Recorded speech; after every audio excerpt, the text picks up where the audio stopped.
Covid के समय टीका लगा था, सबको लगा, तो उसमें से 1-2% लोग ऐसे हैं जो गिर के मर गए।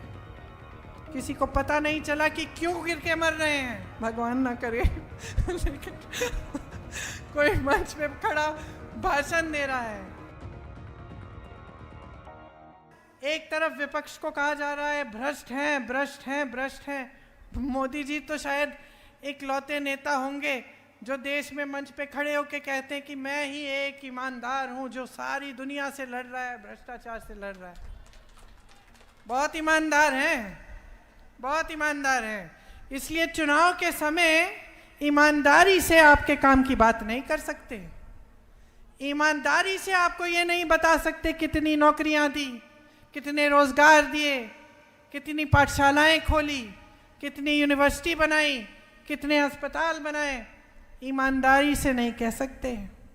ईमानदारी से ये नहीं कह सकते कि जो अधिकारी हैं, जो सेना में भर्ती हैं, उनके भविष्य के साथ क्या किया, पेंशन खत्म कर दिया, और जो सेना में भर्ती हैं उनको 4-5 साल की अग्निवीर का प्रोग्राम दे दिया ताकि 4 साल बाद घर आए और फिर से बेरोजगार हो जाएं। ईमानदारी से ये बात नहीं कह सकते आपके सामने। सच्चाई आपसे कभी नहीं कह सकते।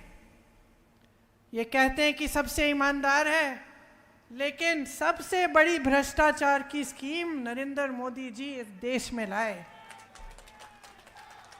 सुन लीजिए क्या थी वो स्कीम, कि जो भी चंदा देगा राजनीतिक दल को, जो भी चंदा देगा उसका नाम गुप्त रहेगा।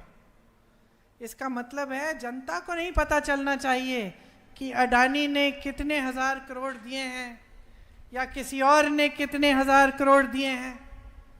जब सुप्रीम कोर्ट में केस लगा और न्यायाधीशों ने ये कहा कि ये पारदर्शी होना चाहिए, तब अचानक मोदी जी, अमित शाह जी सब इंटरव्यू देने लग गए कि भाई हमने बड़ी पारदर्शी स्कीम बनाई, देख लो पहली बार पूरे देश में लिस्ट निकल आई है। अरे आपने थोड़ी निकाली लिस्ट, ये तो कोर्ट के ऑर्डर पे आपसे निकलवाई गई है लिस्ट। आपने तो इसको गुप्त रखा था। और सुनिए क्या गुप्त रखा था। गुप्त ये रखा था कि हजारों करोड़ रुपए इन्होंने अपने बड़े बड़े खरबपति दोस्तों से लिए तो हैं, लेकिन ऐसी कंपनियों से लिया है जिन पे पहले इन्होंने छापा मारा,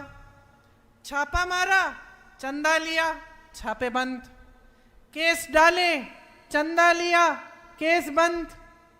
या फिर ठंडे बस्ते में वो गुजरात में पुल गिरा, सैकड़ों लोग उसमें गिर के बह गए पानी में, याद है आपको? उस पुल को बनाने वालों से चंदा लिया। वैक्सीन लगी थी आपको कोविड के समय, टीका लगा था, सबको लगा। वो याद है आपको? यूं टीके की सर्टिफिकेट मिलती थी, किसका चेहरा था उस पे? और जोर से बोलो, था ना मोदी जी का चेहरा। आज जरा देखो, सर्टिफिकेट बनवाने की कोशिश करो, चेहरा नहीं होगा। अब फोटो नहीं छप रही है मोदी जी की। क्यों? क्योंकि उस टीके को बनाने वाली कंपनी से इन्होंने चंदा लिया। और आज बाहर क्या आया है? बड़ी मेडिकल रिपोर्ट बाहर आई है कि काफी लोग उस टीके को, जब वो टीका लगा तो उसमें से 1-2% लोग ऐसे हैं जो गिर के मर गए। किसी को पता नहीं चला कि क्यों गिर के मर रहे हैं। कोई मंच पे खड़ा भाषण दे रहा है, भगवान ना करे लेकिन कोई मंच पे खड़ा भाषण दे रहा है, या फिर कोई खेती में काम कर रहा है। कई ऐसे लोग शहरों में जिम कर रहे थे, नौजवान, अच्छी सेहत के, 30-40 साल की उम्र, गिर के मर गए। पहले समझ में नहीं आ रहा था कि क्या है। आज उस कंपनी ने कह दिया कि हाँ ऐसा है कि कुछ 1-2% लोगों को ऐसा हो सकता है। तो आप सोचिए, इन सब से चंदा लिया, बाकायदा चंदा गुप्त लेने की स्कीम बना दी, और अपने आप को ईमानदार कहते हैं। भ्रष्ट नेताओं को अपनी पार्टी में लेते हैं, धो देते हैं, जैसे रिन वाले साबुन से धुलाई होती है ना, चमका देते हैं उनको, काले धंधे सारे साफ हो जाते हैं, सफेद हो जाते हैं।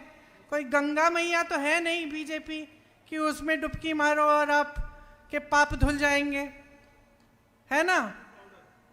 वॉशिंग पाउडर लगाते हैं, सब साफ हो जाते हैं। बघेल जी कह रहे हैं मोदी वॉशिंग पाउडर है।